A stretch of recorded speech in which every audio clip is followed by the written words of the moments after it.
Welcome back to our factory series where we go behind the scenes of all things Aquila.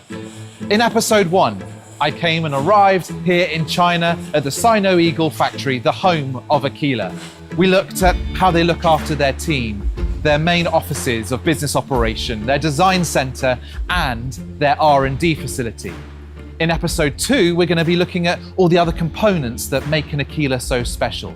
So the upholstery and the fabrication, the electrical work, all of those things that are done in-house for them to be able to control their quality. But also this fantastic parts department.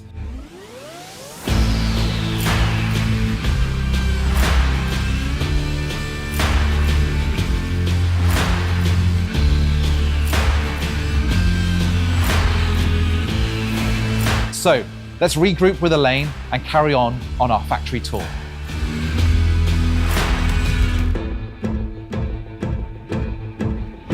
Well, this is an operation, hey, Alain? Certainly. How do you keep everything organized with such a big parts department? Yeah, managing 10,000 parts is a lot. So we have 4 different warehouses basically to manage those parts. We have domestic warehouse, bonded warehouse, hazardous material warehouse, and then short-term or temporary warehouse. Yeah, and I can see you've got a lot of OEM partners here that come in. I can see Mercury, Webasto, Yanmar. I've seen Fusion and Lumar and Garmin and various other things, and Ray Marine.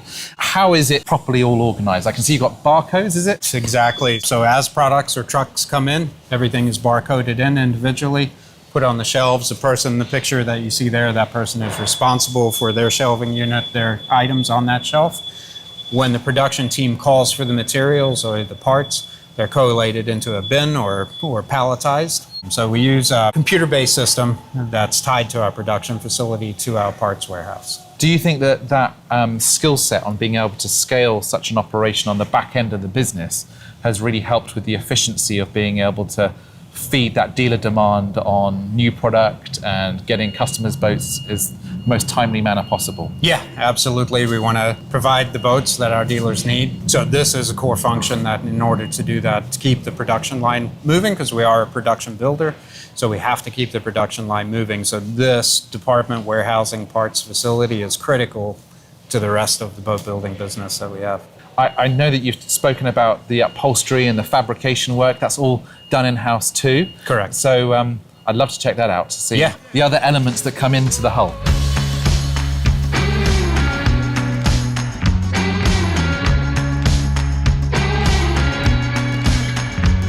This is building 5 that we're in currently. First floor, we've got our large part stainless steel cutters, polishing. We'll go up into the second floor, which is our smaller part stainless steel fabrication and welding and polishing.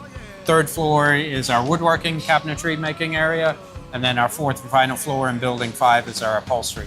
When I've looked around, it's really evident that you've got a great skill set here. Yeah. There's not many brands that do pretty much every granular level of a build in-house. I mean, I can see you've got all your guardrails and stanchions and all the jigs and things here, but you've got an array of toys in this shop. We do. I'm like a kid in Candyland here. I love this. I love building 5. It's just, there's a lot of fun toys in here that you can make really cool stuff with. So, and the team that we have here is phenomenal. So we've got cutting edge machines. We have some really old machines also that have been doing the work for a long time. And that's the way it should be. It's still working. So why do you change them? I can see the vast array of stuff, but also that creates a variety of skill sets. Yeah. And they're a real true team at elevating the product further. Yeah. I mean, if you take a look at any of our boats, the stainless work on it is top notch. There's going to be very few people that rival our stainless steel work that we put on our boats.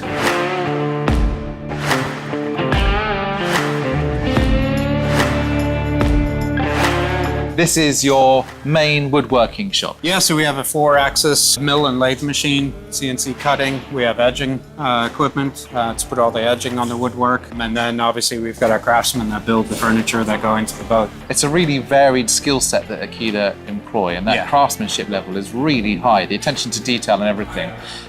When you have your finished cabinetry, that's again, is it all coded, or how's that then packaged again back to the model that it relates to? Yeah, exactly how we do in the warehousing phase, same stainless steel and synonymous on all the different floors here. But in terms of the woodworking, you'll see as you walk around, there's a label, a sticky label that gets put on. It's got the model. So in this case, it's a 50 yacht, hull number 27. So, and then that gets palletized or put into these cradles. So that way, when the parts department calls for it or the warehouse, it's ready to be sent out to the production floor. You've got a great facility like the metal shop where you can control everything. You've got that quality control. We go through about 14,000 sheets of plywood a year annually. So they're running through 35 sheets a day building the cabinetry for the boat. So it's continuous movement, continuous evolution, and we can't do it without the craftsmen. I guess where you're saying about evolution, you've got, because you're controlling all those different elements, when you want to pivot and change up for your new model and stuff, you can do that really quickly. Yeah, especially with the equipment that we're installing. So we're investing a lot in new technology. We also have some old technology that we've been using for years and years, and it still works perfect. But there's a lot more new technology that's coming out, and it's a great thing with the Chong family. They don't hold anything back. If it's going to improve efficiency, improve the quality of our product, they invest in it. So pretty amazing. I like that blend, though, of old school technology, proper knowledge base of craftsmanship, paired also with new ways of doing things too. Talking about proper craftsmanship, I think we need to go and check out the upholstery shop. Yes.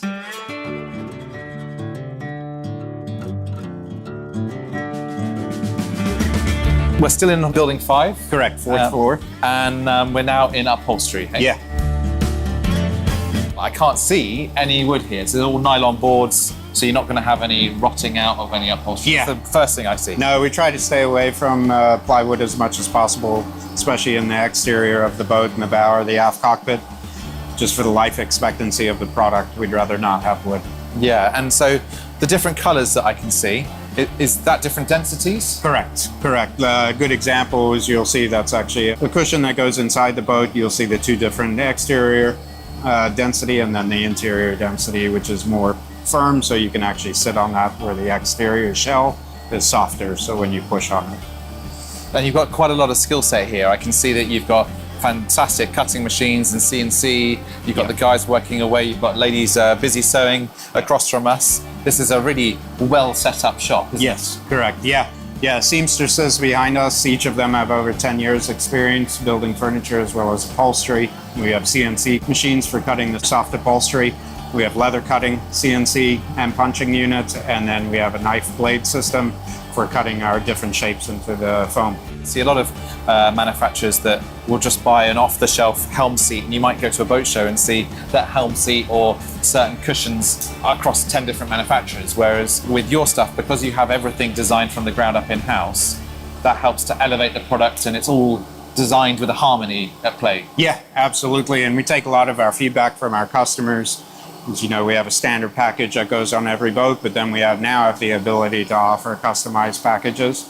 So whether it's different materials in the salon, different colors, we can incorporate that, as well as on the exterior. A good example is in our Molokai fishing line. You can either go with the standard package in upholstery, or you can upgrade to a more plush material, as well as the ladder back seating. Yeah. And then what's really unique in here, you'll see these guys working on the shelf back there is actually stainless, that when they start putting all the furniture together, that actually came from downstairs, so you can see how it all gets integrated into the build. Yeah, that integration. I can tell from that sort of engineering and the fact that it's a brand that comes from real boaters. Yeah. The way that you're setting this all up, I've had seats that have rotted out, and it's a real pain. Yeah. These things, they're getting wet. They're in the ocean, they've got salt water, they've got sunscreen. Over a long time, are going to take a lot of abuse. Yeah. So they need to be pretty hardy from the outset. Yeah, we do a lot of testing on the material, so by the time we actually incorporate it into a build on a boat, it's passed our quality testing to make sure it's a material that we're satisfied with as boaters.